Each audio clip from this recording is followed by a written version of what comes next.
स्वागत, आप देख रहे हैं अब की बार किसकी सरकार। मैं हूं सौरभ शर्मा और आपने पिछले 2 दिन इंडिया टीवी पर देखा है ओपिनियन पोल, और ओपिनियन पोल के अब आखिरी इसकी दहलीज पर हम पहुंच चुके हैं। दोस्तों, आपने सारे राज्य देख लिए। हमने यूपी की 80 सीटें छोड़ करके बाकी सभी सीटों के बारे में सर्वे क्या कह रहा है, हर राज्य का, उत्तर, दक्षिण, पूरब, पश्चिम, सबको हमने आपको बताया। अब ऊपर आप नंबर देखते रहिए। 325 लगभग भाजपा जो है, एनडीए जो है, पहुंच चुका है। और कुल हमने जो आपको सर्वे दिखाया, 463 सीटों का सर्वे, 322 एनडीए, 91 सीटों। हाँ, अच्छा, अभी भी मतलब एक 322 भी 322 कही 322। चलिए, 322 बड़ा मुकाबला हो गया। अब आने जा रहा है आपके सामने यूपी की 80 सीटें।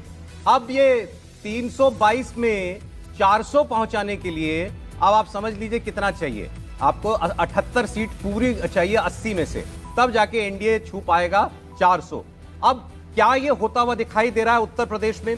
उत्तर प्रदेश में देखिए, ये बात जितने भी सर्वे हुए सबने एक बात तो बताई है कि यूपी में इस बार भारतीय जनता पार्टी अपना 2014 वाला जो उसका रिकॉर्ड था 73 सीटों वाला एनडीए का, उसको छू सकती है। सवाल यह कि उसके पार जा सकती है क्या? नरेंद्र मोदी ने जो 400 सीटों का लक्ष्य अपने गठबंधन को दिया था, अब यह बिल्कुल साफ हो गया जब सर्वे करने के लिए टीमें जमीन पर हमारी उतरी हैं कि वो बातें हवाई बिल्कुल नहीं थी। नरेंद्र मोदी का कैलकुलेशन एकदम सटीक था और कहीं ना कहीं पूरे देश के अंदर ब्रांड मोदी की गारंटी, राम लहर, हर चीज का जो मिला जुला असर है, वो एक तरफा एक एनडीए की जीत नरेंद्र मोदी को तीसरी बार प्रधानमंत्री पद पर पहुंचाने के लिए बढ़ता हुआ दिखाई दे रहा है। अब यूपी की जब हम बात करेंगे तो अलग अलग क्षेत्रों की बात करेंगे। यूपी में पूर्वांचल बीजेपी के लिए कितना चुनौतीपूर्ण है, पश्चिम उत्तर प्रदेश में इस बार क्या हो रहा है, अवध में क्या हो रहा है, सेंट्रल यूपी में क्या हो रहा है। समाजवादी पार्टी को पिछली बार 5 सीट मिली थी, बसपा को 10 सीट मिली थी। क्या इनमें से कोई एक ऐसी पार्टी है जिसका इस बार खाता भी नहीं खुलने जा रहा है? समाजवादी पार्टी असेंबली इलेक्शन के बाद ऐसा लगा कि सोल चैलेंजर है, इकलौती प्रतिद्वंदी भारतीय जनता पार्टी की पूरे राज्य में।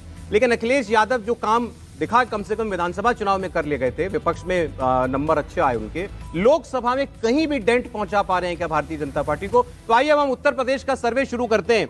लेकिन आज इस सर्वे की शुरुआत करते हुए आपके लिए हमारे पास एक बहुत खास चीज और है, एक बहुत खास इंटरव्यू, रॉबर्ट वाड्रा का इंटरव्यू। जी हां, रॉबर्ट वाड्रा के यूं आपने कई साक्षात्कार देखे होंगे, लेकिन मैं दावे से कह सकता हूं ऐसा कोई इंटरव्यू आपने नहीं देखा होगा जिसमें रॉबर्ट वाड्रा खुल के अपनी दिली ख्वाहिश जाहिर कर रहा है। वो कह रहे हैं कि मैं तो 10 साल से काम कर रहा हूं, 10 साल से पार्टी के लिए काम कर रहा हूं।